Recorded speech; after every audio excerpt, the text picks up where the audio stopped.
You're watching MLS Legal TV. Share it and like it. Channel is for you. Your question answered here. MLS Legal TV.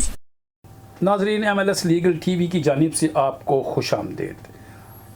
आज हम आपके साथ हाजिर हैं नई अपडेट के साथ, और यहाँ पे ये मैं बताना ज़रूरी समझूंगा कि जो हमारे मलिक मकबूल हैं, इनका जो चैम्बर है मलिक लीगल, यहाँ पे बहुत सारी चीज़ें पकती हैं। यानी पकने से माना कि इनके ऊपर डिस्कशन होती है, इनकी कॉन्फ्रेंस में लोग बैठते हैं, आने वाले कानून के ऊपर डिस्कस करते हैं, सोचते हैं, बात करते हैं अब क्या होगा। ऐसे ही होता आ रहा है। आपने देखा होगा हमारी पिछली वीडियो में हमने बताया था कि स्टूडेंट्स जो लोग यहाँ पर पढ़ने के लिए आए हैं, उनके वालिदैन, उनके पेरेंट्स, उनके रिश्तेदार क्या आ सकते हैं कि नहीं। दूसरा ये जो वर्क परमिट का भी सिलसिला था, उसके बारे में भी हम एडवांस में कुछ बता चुके थे, लेकिन बात यहीं ख़त्म नहीं होती। आज हम मलिक मकबूल साहब से इस पे तफसील से पूछेंगे कि बताइए कि मलिक साहब, सबसे पहले तो आपका बहुत बहुत शुक्रिया कि आपने हमें अपना वक्त देते हैं। हमारे नाजरीन को इसका बहुत फ़ायदा पहुंच रहा है, और जो आपकी नज़र है ईगल, यानी कहते हैं ना ईगल आइज़ की तरह देखते हैं कानून को, इसमें बड़ी अच्छी बातें भी लोगों तक पहुंचती हैं और वो आपको अप्रिशिएट भी करते हैं, हमारे वीडियो चैनल को भी देखते हैं और आपके लिए बहुत सारी दुआएं भी देते हैं। आज का सबसे पहले हमारा सवाल होगा, अगर आप कुछ हमारे व्यूवर्स से चलने से पहले कुछ कहना चाहें तो। मैं तो ये कहता हूँ कि कीप वॉचिंग दिस प्रोग्राम्स, देखिए कि ये विदाउट लॉस आपके लिए इतने इंफॉर्मेटिव प्रोग्राम्स हैं, और शेयर कीजिए और सब्सक्राइब करें कि ज़्यादा से ज़्यादा लोग इसे देख सकें और मेरा मतलब अपने आप को गाइडेंस दे सकें कि लॉ क्या आ रहा है और क्या उन्हें करना चाहिए to avoid any breaches of law.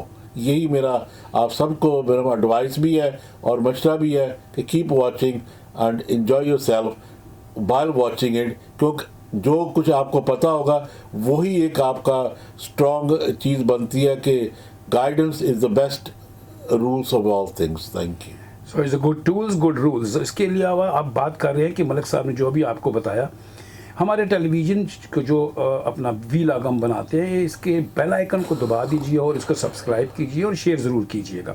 आज का पहला सवाल हमारे मलिक साहब से ये होगा कि मलिक साहब, अभी जो नया एक लॉ चेंज होने में आया और उन्होंने बहुत जल्दी चेंज कर दिया है कि what are the changes for international students from switching into work permit, work visa.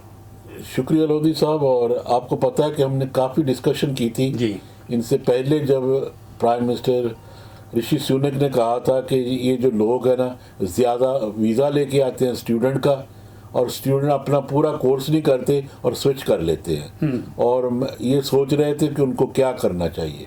Right, ये चीज़ मेरा ख्याल काफ़ी हमने डिस्कस की थी अपने पिछले प्रोग्रामों में कि ये क्या सोच रहे हैं और क्या करेंगे। उसी वक्त इन्होंने पहली तो बात ये कह दी थी कि जनवरी से हम कोई भी डिपेंडेंट नहीं ला सकेगा अपने साथ, जो भी स्टूडेंट होगा वो अपने आप डिपेंडेंट नहीं ला सकेगा। तो ये तो कानून बन गया है, लेकिन जो अभी की बात कर रहे हैं आप, इन्होंने 17 जुलाई को अनाउंस किया कि जो भी स्टूडेंट यहाँ अपने एजुकेशन के लिए आया है, जब तक उसकी एजुकेशन कंप्लीट नहीं हो जाती वो स्विच नहीं कर सकता टू अ स्किल्ड वर्कर।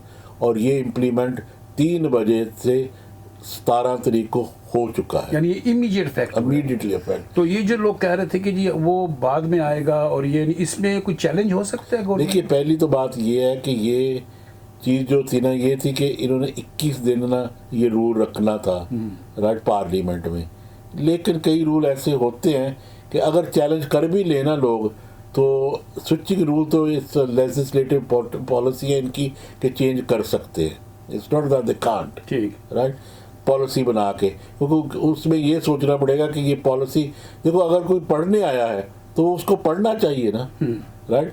मैंने एक यूनिवर्सिटी में एक कोर्स है, उसका कोर्स पूरा होना चाहिए। ये आर्ग्यूमेंट जो है ना, देखिए आर्ग्यूमेंट करने के लिए तो हम कर सकेंगे, लेकिन to be honest with you, ये होंगे भी बड़े जुडिशियल रिव्यू, लेकिन उन दिनों में वो लोग जिनकी आ चुकी है, मेरा मतलब जिन्होंने एप्लीकेशन करनी है, वो कहाँ स्टैंड होंगे ये आपको सोचना है, ये सोच राइट। तो सोचने की बात ये है कि अभी आप कोशिश करें कि अपनी जैसे मास्टर्स करने आए हैं मास्टर्स कंप्लीट कर लें, राइट। क्योंकि मैंने पहले भी कहा था, देखो मास्टर कंप्लीट करने के लिए आपको उसके बाद ग्रेजुएट वीज़ा मिल जाता है 2 साल का। ग्रेजुएट वीज़े से मिलने से आपको ये तसल्ली हो जाती है कि उन 2 साल में भी अगर आपको वर्क परमिट कहीं मिल जाए तो वो वेरी गुड है। जैसे आपको स्किल्ड वर्कर टीयर 2 में कहीं ना कहीं तो आपको मिल जाएगा, क्योंकि अगर आपके पास कोई ओनर है और जहां आप काम करते हैं उनको आपकी ज़रूरत है तो वो ज़रूर आपको ये अपना ये फैसिलिटीज दे सकते हैं, वो आपको ज़रूर रखेंगे कैश देकर और लाइसेंस भी लेंगे, क्योंकि उनको कंपनी को आप चाहिए। ये याद रखें कि it's not what you need, it's what they need, वो that matters in a company. अच्छा, सवाल यहाँ की आता है कि जो इंटरनेशनल स्टूडेंट्स पढ़ने के लिए आए हैं और इस डेट से पहले थे, यानी 17 जुलाई से पहले वाले जो स्टूडेंट हैं, क्या वो अपने पेरेंट्स को स्टडी वीज़े पे ला सकते हैं? देखिए, वो तो पेरेंट्स को नहीं, डिपेंडेंट को था। अगर पेरेंट्स डिपेंडेंट हो कि उनका देखने वाला कोई नहीं है या कुछ? नहीं, वो देख रहा, वो तो खुद अपने आप को या अपने डिपेंडेंट को आप ला सकते हैं। ठीक। जैसे आपके बच्चे हैं, आपका मिसेज है या हस्बैंड है, वो आ सकते हैं, राइट, डिपेंडेंट डायरेक्टली। ये जो वालिदैन के, देखो कई जो बच्चे आए हुए हैं वो अपने वालिदैन उनके साथ वालदा आ जाती थी, that's a different rule, that's a different rule all together. लेकिन जहाँ तक पहले था कि बीवी और खामद आ जाता था, उसको स्टॉप किया गया है कि फ्रॉम जनवरी 2024 कोई भी आदमी अपने डिपेंडेंट को नहीं ला सकता। अगर वाइफ पढ़ने आ रही है तो वो खुद आए, हस्बैंड आ रहा है तो हस्बैंड, हाँ, यानी हस्बैंड है तो वाइफ नहीं ला सकती है, वाइफ है तो हस्बैंड नहीं आ सकता। It's not a holiday, it's from 24 से बन जाएगा कानून या बन गया। तो ये इम्प्लीमेंट होगा जनवरी से, जनवरी 2024 से। ये जहन में रखिएगा कि जो कानून मालिक साहब ने बताया कि जो पहले होता था कि वाइफ पढ़ने के लिए आई, हस्बैंड साथ आ गया, बच्चे भी आ गए, लेकिन अब ऐसा नहीं होगा। जो पढ़ने के लिए आया वही आएगा। दूसरी बात इसमें ये हुई है कि देखिए, जो आप पढ़ने आते हैं यहाँ, तो we should be able to study that, right. अगर तो वो स्टडी फिनिश कर देंगे तो आपकी प्रॉस्पेक्ट ऑफ जॉब भी ज़्यादा हो जाती है। So why don't we study properly and get that education done. देखिए, पहले आप अक्सर ये यूनिवर्सिटी जितनी भी है ना, they want money of front, right. एक तो आपकी वो फीस भी जाती है, दूसरा अगर आप अटेंडेंस नहीं करते यूनिवर्सिटी का, उनके मेरा प्रोग्राम में भी आप हट जाते हैं, उनका बेनिफिट नहीं होता किसी को भी। सो मेक श्योर कि आप जो कोर्स करने आए हैं ना, स्पेशली राइट, जैसे आपको डिग्री करनी है उसे कंप्लीट कर ले। ज़्यादा तौर पर थीसिस होती है ना, तो थीसिस लिखें।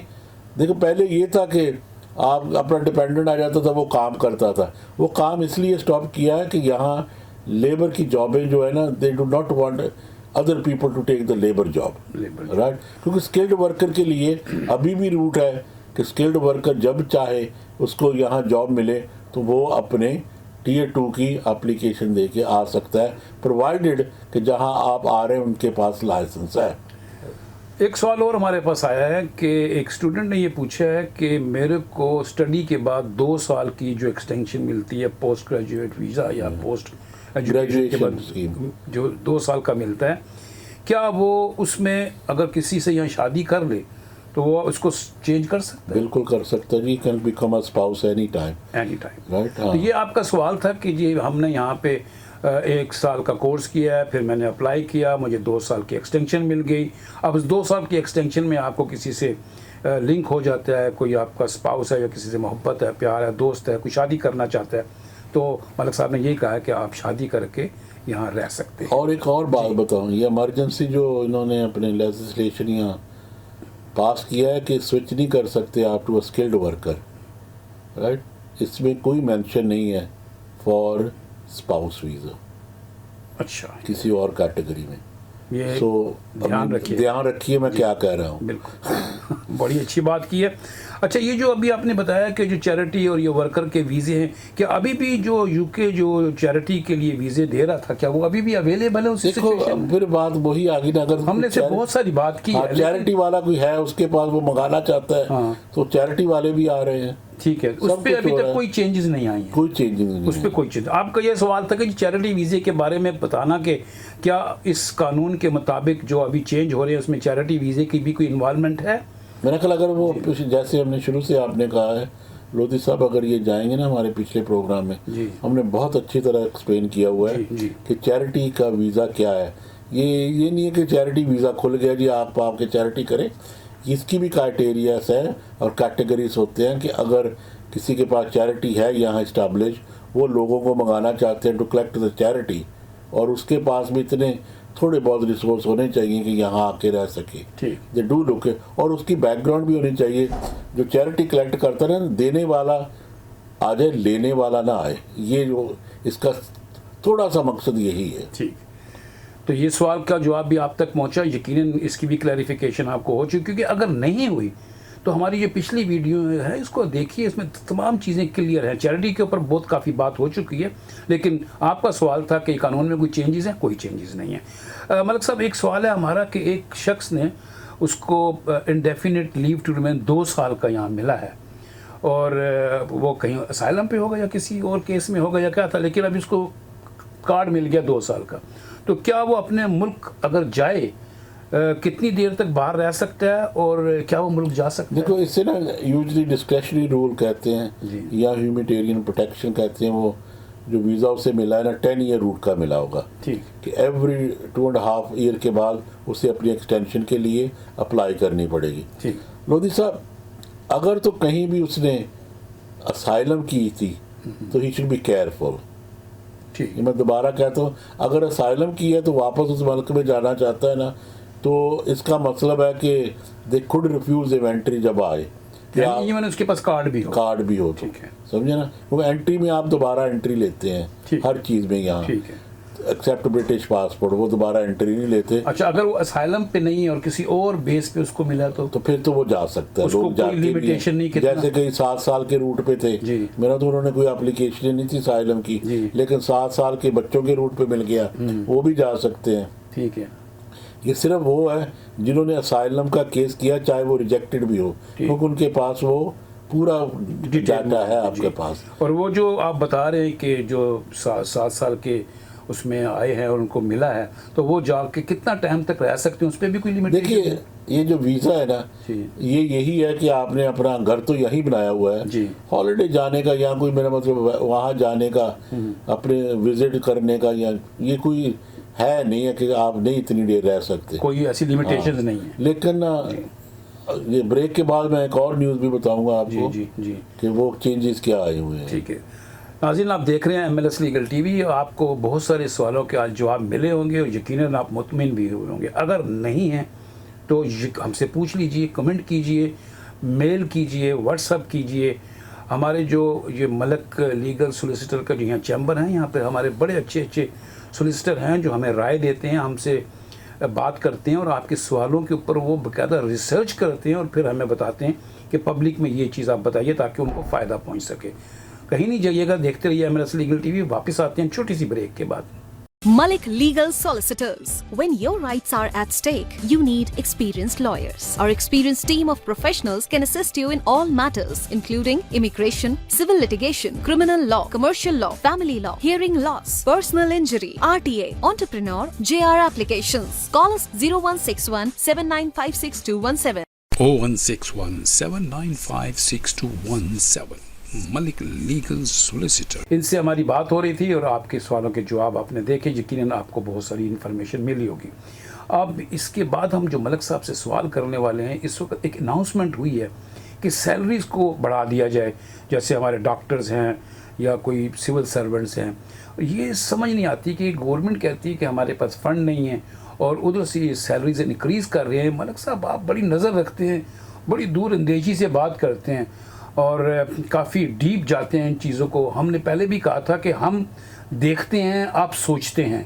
तो ये बताइए कि ये फ़ंड कहाँ से आएंगे, कैसे इंक्रीज़ करेंगे? देखिए, पहली तो बात ये है कि मैं ये बता दूं कि ये इंक्रीज़ जो हुई है ना, ये इस तरह से इंक्रीज़ होगी कि जो लोग यहाँ काम करने आएंगे, ये कोड होता है कि उसे SOC कोड कहते हैं हम, उस पर बताया जाता है कि इस काम की इतनी सैलरी होनी चाहिए। ठीक। वो सैलरी भी इंक्रीज होगी obviously with line with all this, क्योंकि इन्होंने आपने जैसे कहा है ना, अनाउंसमेंट कर दी है ऋषि सुनक ने कि मैं 7 से 9% तक लोगों की सैलरीज बढ़ाऊंगा। हाँ जी। लेकिन वो पैसे कहाँ से आएंगे? हाँ, यही सवाल है। पैसा कहाँ से आएगा जी? वो इमिग्रेशन से आ रहा है। इमिग्रेशन से? हाँ, तो कहते हैं इमिग्रेशन इमिग्रेशन बंद कर रहे हैं इमिग्रेशन का जो हेल्थ सर्च चार्जेस है ना, जी।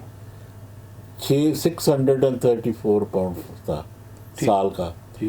That is increasing to 1035 pound. Oh my god. Right, जितनी वीज़ा फीस है that is increasing from any between 15 to 30%।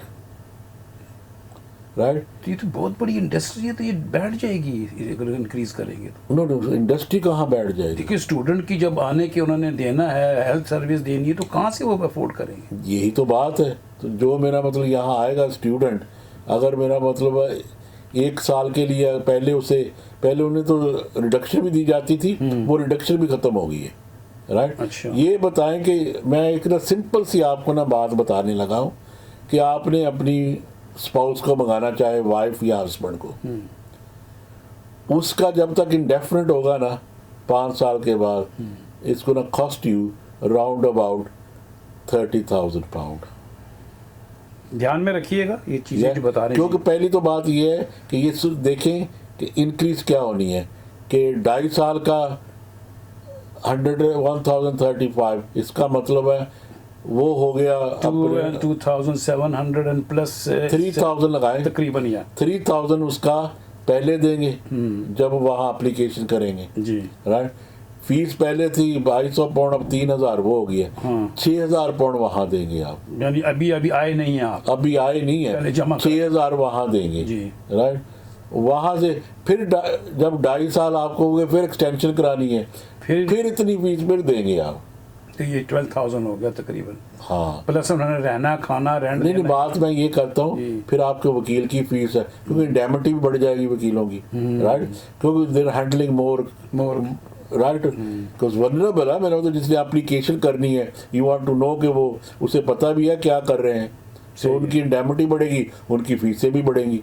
Right, so coming all together कि अगर किसी के 2 बच्चे भी है, यहाँ जैसे आपने अभी बताया था कि उनको 2.5 साल का वीज़ा मिल गया है। राइट, अब जब नेक्स्ट एप्लीकेशन आएगी ना, अगर तो उनको पहली तो बात है कि वो पब्लिक फंड नहीं ले सकते यहाँ, अगर वो किसी तरह उन्हें प्रूव करना पड़ेगा कि वो रहते कैसे हैं। अगर वो ये प्रूव ना कर सके, फी रिमिशन ना मिली, अगर तो वो अप्लाई कर देंगे जी हम तो, हमारे पास नहीं इतने पैसे, हमें तो कोई देता है तो हम रहते हैं यहाँ, तो फिर तो फी रिमिशन मिल जाती है। लेकिन अगर फी रिमिशन ना मिली और यहाँ अगर काम करते हैं लोग, राइट, जो अक्सर ये कहते हैं कि no recourse to public fund, ये बड़ी समझने की बात है कि उन्हें कितनी कॉस्ट होगी। राइट, सही है। इसका मतलब है 3-3 हज़ार, अगर 2 बच्चे हैं, मियाँ बीवी हैं, राइट, 3,000 पर एप्लीकेंट की हेल्थ सर्च चार्जेस होगी। 2.5 years के तक 12,000 पाउंड एक्सटेंशन के टाइम होगा, 3 एक्सटेंशनें आती हैं। और फिर राइट, उसके ऊपर फिर वीज़ा फीस, राइट, जो अभी तक एक किस्म की 1000 से ये 1500 ले जाएंगे। राइट, अच्छा, तो वो 6000 वो हो गई, 6 12 15 वही आ गया। आपकी जो कैलकुलेशन है तकरीबन उतनी अमाउंट आ जाती है जितनी मलक साहब ने बताया है। और तो फिर वो एक तो ये होगी एप्लीकेशन फीस, फिर होगी एक्सटेंशन फीस, फिर एक और एक्सटेंशन, तब तक आपको जाके 10 साल के बाद आपको इंडेफिनिट मिलना है। अच्छा, ये चीज़ें तो हो गई हैं, जो लोग यहाँ पे आके पढ़ते हैं उनको 20 घंटे। नहीं, मैं तो वाइफ की भी बात करता हूँ सर, जिसने स्पाउस मंगाना है, लेकिन जो 20 घंटे की जिनको इजाज़त होगी काम करने की, तो देखो वो तो अगर 20 घंटे में ये पूरा हो जाए तो और क्या चाहिए। ठीक है, ये 20 घंटे के पूरा नहीं होने वाली चीज़ है, ये पूरे होने हाँ, मेरा मतलब जहाँ जिस तरह ये ले जा रहे हैं ना, अब पढ़ने वही आएंगे जो फेडरल ऑडी होंगे। राइट, मेरा मतलब ये याद रखें, जो पहले आते थे ना, there going backward to the same situation कि कौन लोग यहाँ आ सकेंगे for education. Right, education in human rights was a need for everybody, कि हर बंदे की लुक्स लाइक कि ये सिर्फ रह जाएगी, के लिए रह जाएगी, ये रह जाएगी फॉर द रिचेस। राइट, वो ही आएंगे इन मुल्कों में पढ़ने के लिए। जो मनी होल्डर्स हैं उनको ही बच्चे पढ़ सकेंगे, गरीब जो कितना भी फास्ट ब्रेन शार्प ब्रेन है वो पढ़ नहीं सकेगा अगर उसके पास इतने पैसे नहीं हैं बाहर आकर अच्छी तालीम हासिल देखो करने 3 साल के, मेरा मतलब अगर आप फीसें लगा लें, अगर यूनिवर्सिटी की फीस भी लगा लें आजकल, मेरा मतलब 15 से 20 हज़ार पाउंड तक है जी। राइट। अगर किसी ने डॉक्टर बनना है it's between 20 to 30,000 pound per year, times that by 5 right. So as a solicitor, as a advocate, इतने अच्छे अच्छे आप मशवरे देते हैं, इस सिलसिले में आप हमारे व्यूवर्स को जो पढ़ने आना चाहते हैं। देखिए मैं ये कहता हूँ कि यही नहीं कंट्री पढ़ने के लिए, अगर आपने फ्यूचर पढ़ना ही है ना तो there are other countries as well. अगर आप इंग्लिश ही करना चाहते हैं, इंग्लिश कंट्री भी बहुत है, लेकिन यहाँ वही आएगा जो अफोर्ड कर सकता है राइट। ये अब ना वीज़ा कंट्री नहीं रह जाएगी। लेकिन सवाल ये है मलिक साहब, जो हम कहते हैं कि ब्रिटेन जो है ये इसकी जो एजुकेशन की इंडस्ट्री इतनी बड़ी है, इसको इतना रेवेन्यू मिलता है, इन चीज़ों से ये तब्दीलियाँ बता रहे हैं आप, इससे इसके रेवेन्यू में, इसकी कलेक्शन में कमी वाक़या नहीं होगी? देखिए आपने सवाल ये किया था कि ये पैसा कहाँ से आना है। हाँ जी, मैंने आपको बता दिया पैसा कहाँ से आना है। हाँ, लेकिन पैसा कैसे आएगा जब लोग ही नहीं आएंगे? अगर तो ये टैक्स नहीं आएंगे ना। अच्छा, आप मेरी बात नहीं समझे जी। ये आप सिर्फ सोचते हैं in the third world countries, third world country को इनको इतना बॉदर नहीं है right. They want people from the developed countries.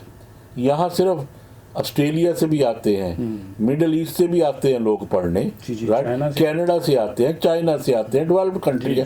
Russia को तो वैसे नहीं आप डील करते, ये आने नहीं देते, लेकिन रशियन बहुत आते थे। So there are lot of developed countries that come here, क्योंकि आपके ज़हन में यही है कि जी ये श्रीलंकन, बांग्लादेशी और India is another developing country right. हमारा सवाल इसीलिए यही होता है कि हमारा चैनल जो है वो उर्दू स्पीकिंग के लिए ज़्यादा होता है, और हमारे जो लोग देखने वाले हैं वो यकीनन इन्हीं कंट्रियों से हैं जहाँ पे हमारी लैंग्वेज बोली जाती है और समझी जाती है।